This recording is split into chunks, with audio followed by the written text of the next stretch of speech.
Alright everybody, so we're in Cuba right now. My name is Michael Leon. I'm Jacob Bonce. I'm Aubrey Castillo. And our topic is on United States relations with Cuba. Smash that.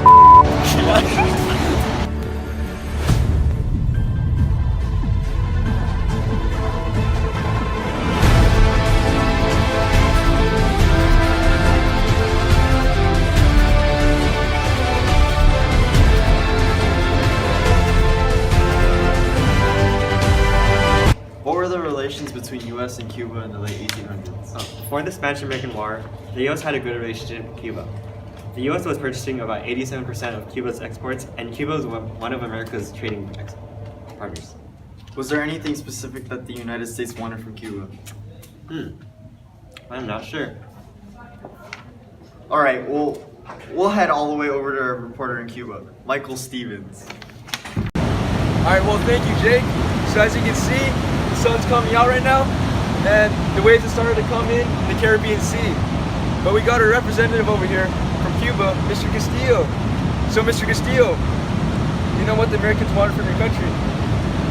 So before the Spanish-American War, the Americans wanted to help the Cubans fight for their independence from Spain.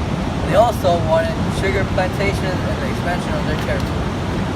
Alright, so I'm curious, you said the Americans wanted to help your country gain independence? Yeah, the Americans saw that Cuba was fighting for their independence from Spain, just like when the Americans fought the British back in the American Revolution.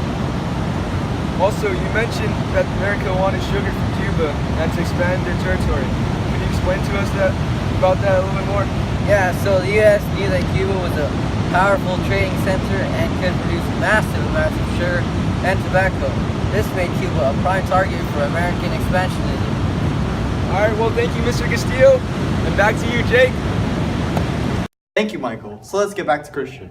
Wow, you learn something new every day. So the main subject that's been on everybody's mind is, why did the U.S. intervene in Cuban affairs? Could you tell us what compelled the U.S. to do so? From what we heard from Mr. Castillo about America's interest in Cuba, we already know that Americans had the annexation of Cuba imprinted in the back of their minds. If I'm not mistaken, Spain was controlling Cuba at the time also, right? Yeah, they were. But Cuba was fighting for the independence for almost 3 years, which left Spain and Cuba wide depleted. America knew they could help the Cubans rebel and defeat Spain and use that excuse to stay in Cuba. But the U.S. wouldn't just suddenly go to war with Spain, right? Something had to have happened. Exactly. So in February 1898, the USS Maine, a battleship docked in Havana Harbor, was sunk by a mysterious explosion which killed 268 people. This incident was immediately blamed on Spanish and spread by yellow journalists. Could you tell us what exactly a yellow journalist is? A yellow journalist are people who write misleading or exaggerated stories as news in order to attract customers. And how did they influence the American intervention of Cuba? These journalists spread the rumor that Spain was responsible for the USS Maine explosion and created a national mood toward war with Spain. Eventually, this caused the President William McKinley to send an ultimatum to Spain. What exactly did that ultimatum state? It stated that the Spanish could either leave Cuba peacefully and or stay and fight both the Americans and the Cuban rebels. Which one did the Spanish choose? They chose to stay, and on February 25, 1898, the U.S. formally declared war on Spain. Oh, so this is how the Spanish-American War started. And this war counted as the U.S. intervention of Cuba because they were influencing the war to favor Cuban victory. Let's head back over to Michael in Cuba and see what this war is all about. Back to you, Michael. Alright, thank you Jake. Yeah, I'm kind of interested too Jake. So let's see if Mr. Castillo knows about the Spanish-American War. Wait, where's Mr. Castillo? Hey Mr. Castillo, we're not even done interviewing you yet. Yeah, I thought I could just go home. No, we're almost done. Just come back over here real quick. What are you gonna ask me now? Was there any opposition toward the Spanish-American War and United States intervention against Cuba? In the U.S., some labor unions opposed the idea of American expansionism, but it was not directly aimed at Cuba. Also, Cubans wanted to gain independence. They did not want the U.S. to help them and take over Cuba afterwards. So I heard there's also a fear of the Black Republic being dominant. Is that true? Yeah, in America, some once feared a dominant Black Republic. but there was actually a very few opposition towards the war, and U.S. intervention and any resistance was nonviolent. During the war, did the Spanish even have a chance against the United States? No, the U.S. had way more advanced navy and army. Add that with the Cuban rebels, and they were literally unstoppable.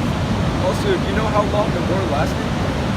The war lasted about 7 months and ended on December 10th of 1898 when the Treaty of Paris was signed. Also, according to some statistics, it says that 5,462 Americans died in the war, but only 379 of them were actually killed in combat. All the others died from diseases, and 500,000 pounds of rotten beef from the packing company in Chicago. All right, Mr. Castillo, thanks for letting us have you on this broadcast. Back to you, Jake. Thank you, Michael. And a special thanks to Mr. Castillo. So after the Spanish-American War, the Cubans finally got their independence that they've been fighting for the past 3 years, right? Well, not necessarily. See, the entire Cuban island had been left in ruins after the Spanish, Cubans, and Americans swept the land in total war.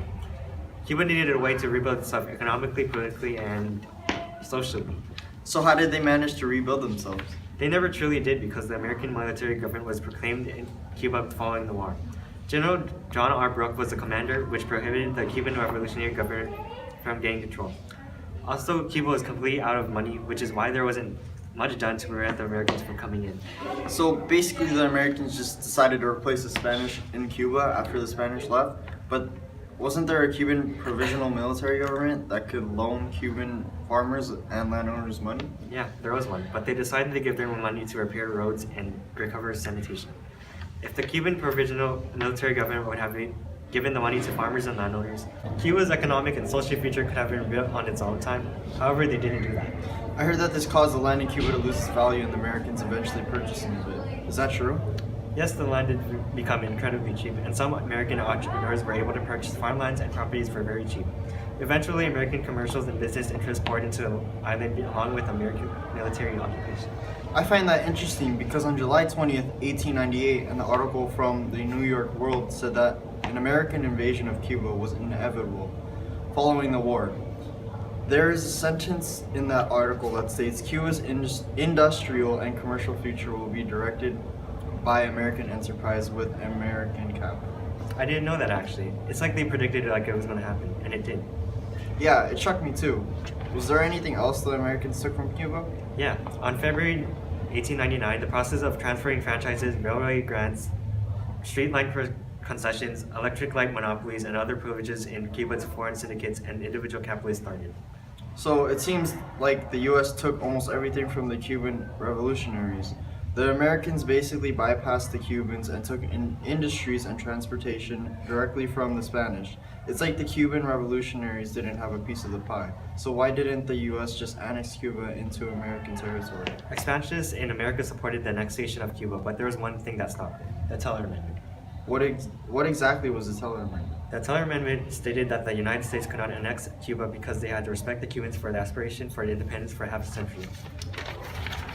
Since this was favored by the majority of Cubans, Americans had to live up to a promise that annexing Cuba was restricted.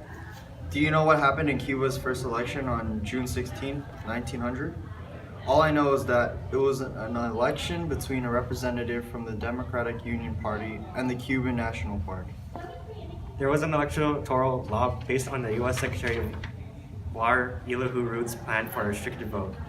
It said that voters must be male, over 20 years of age, citizens of Cuba according to the terms of the Treaty of Paris, and be able to read and write, own property worth $250 in U.S. gold, or have served in the Cuban Army before July 18, 1898. That's pretty restrictive. Doesn't that guarantee someone from the Democratic Union Party to be elected?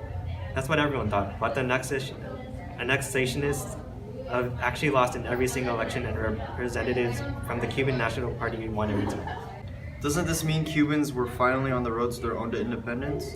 No, it didn't. There was actually another amendment called the Platt Amendment. What did the Platt Amendment state?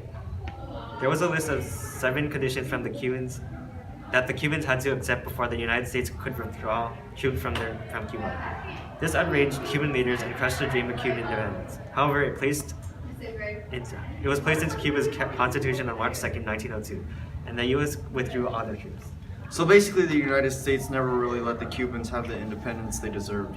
All right, well, thank you, Christian, for speaking with us today. And thank you guys all for watching our newscast.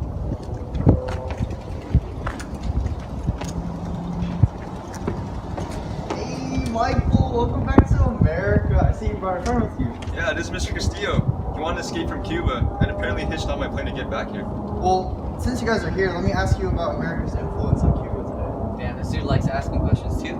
Alright, well, in 1960, all United States businesses in Cuba were nationalized without compensation, and the United States even broke off diplomatic relations with Havana and imposed a trade embargo in response to Castro's reforms.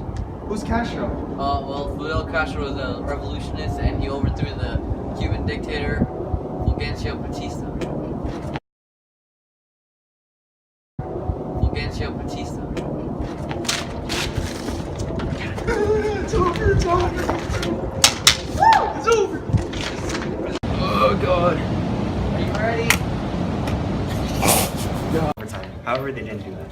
I heard that this causes.